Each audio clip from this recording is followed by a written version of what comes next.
کہہ دو کہ اگر انسان اور جن اس بات پر مجتمع ہوں کہ اس قرآن جیسا بنا لائیں تو اس جیسا نہ لا سکیں گے،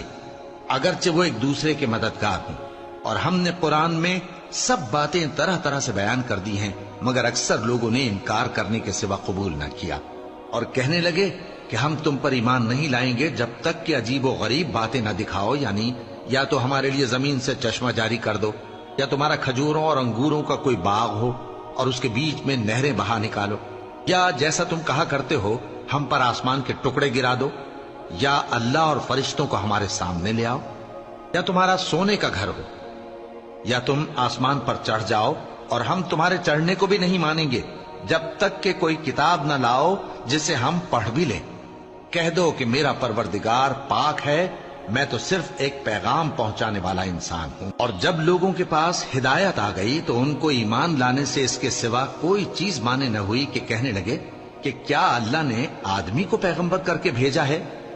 کہہ دو کہ اگر زمین میں فرشتے ہوتے کہ اس میں چلتے پھرتے اور رہتے بستے تو ہم ان کے پاس کسی فرشتے کو پیغمبر بنا کر بھیجتے۔